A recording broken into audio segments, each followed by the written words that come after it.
రాజీవ్ 2 నిమిషాలు ఇక్కడే ఉండు. ఎందుకమ్మా?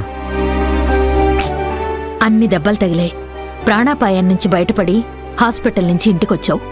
దిష్టి తీశాక లోపలికొద్దు గాని. అలాగే అమ్మా. రంగమ్మా, హారతి పళ్ళని తీసుకురా. అలాగేనమ్మా.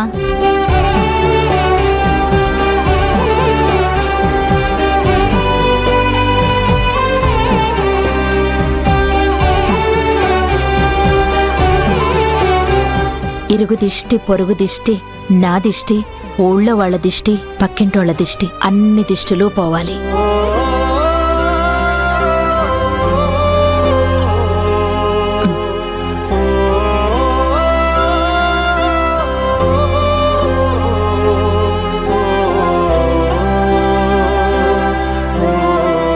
శ్రావ్య, జ్యూస్ తీసుకురా. అలాగే అత్తయ్య. నువ్వు రిలాక్స్ అవ్వు నాన్న.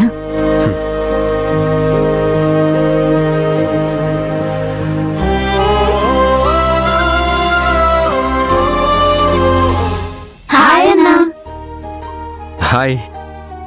దెబ్బ తగిలిందంట కదన్నా, ఇప్పుడు ఎలా ఉంది?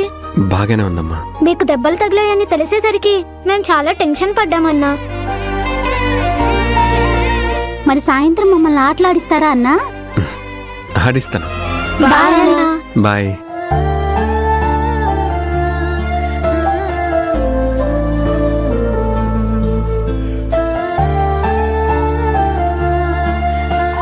ఈ జ్యూస్ తాగు నాన్న.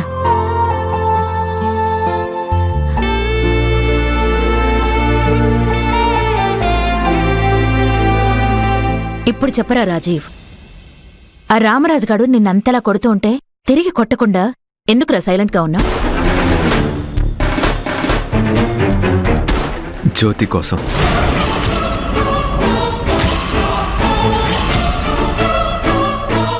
జ్యోతి కోసం ఏంటి రాజీవ్? ఒకవేళ వర్ష అనే జ్యోతి అయితే నేను దెబ్బలు తింటుంటే తను తట్టుకోలేదు కదా. రామరాజుకి ఎదురు తిరుగుతుంది కదా, అందుకే నేను తిరగబడలేదు. మరి జ్యోతి బయటపడిందా? అడ్డుకోవడానికి ప్రయత్నం చేసిందా? లేదమ్మా, తను జ్యోతి అయితే అడ్డుపడేది. వర్ష కాబట్టి సైలెంట్గా అలాగే ఉంది. రామరాజు నన్ను అంతలా కొడుతుంటే నేనెందుకు సైలెంట్గా ఉన్నానంటే ఏ క్షణమైనా తను జ్యోతిలా బయటపడుతుందని ఎదురు చూశాను. కానీ నేను సొమ్మసిల్లి పడిపోయేదాకా తను రామరాజును ఆపలేదు. ఇప్పుడేమంటావు? తను వర్ష అంటావా? నాకైతే అలాగే అనిపిస్తుంది. పనికి మాలిన ప్లాన్లన్నీ వేసి తన జ్యోతినో కాదో తెలుసుకోవడానికి మీ ఇద్దరూ టైం వేస్ట్ చేశారు. మనం అప్పుడే ఇక్కడి నుంచి వెళ్ళిపోయి ఉంటే రాజీవ్కి ఈ రోజున ఈ పరిస్థితి వచ్చుండేదే కాదు. అప్పుడు నువ్వు ఒక డెసిషన్కి రాకు రాజీవ్. తను జ్యోతిన కాదని నేను తెలుస్తాను. ఇప్పటిదాకా చేసింది చాలు శ్రావ్య, ఇంకే ప్రయత్నాలు వద్దు. మరి తను ఎవరో ఎలా తెలుస్తుంది అత్తయ్య? తెలియకపోతే ఇప్పుడేంటి నష్టం? నా కొడుకిలా దెబ్బలు తినడం, అవమానాలు పాలు కావడం నేను చూడలేను. ప్రస్తుతానికి తను వర్ష అనే అనుకుందాం. జ్యోతి నా ప్రాణం. తనెవరో తెలుసుకోవడానికి నేనేం చేయాలో చేస్తాను. ఏం చేస్తావు? Wait and see. వద్దు అంటుంటే అర్థం కావడం లేదరా నీకు? ప్లీజ్ అమ్మా, నా కోసం కొంచెం ఓర్పుతో ఉండు.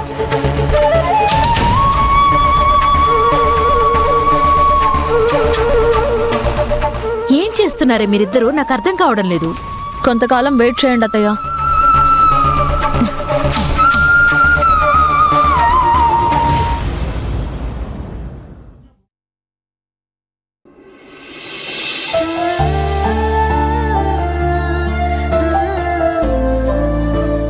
నాన్నక్క,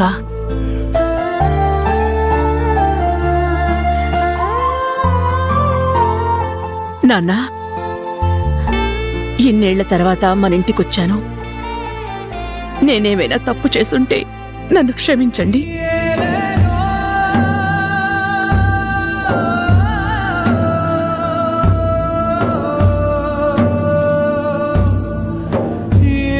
అవును, అమ్మెక్కడుంది? లోపలుంది. నేనేం తప్పు చేశానో నాకు గుర్తుకు రావడం లేదు గాని అమ్మ అయితే నా మీద కోపంగానే ఉంది. సరిగ్గా మాట్లాడడం లేదు వాగ్దేవి. బాధపడకక్క, త్వరలోనే అన్నీ సర్దుకుంటాయి. రా, అలా కూర్చో. రా అక్క.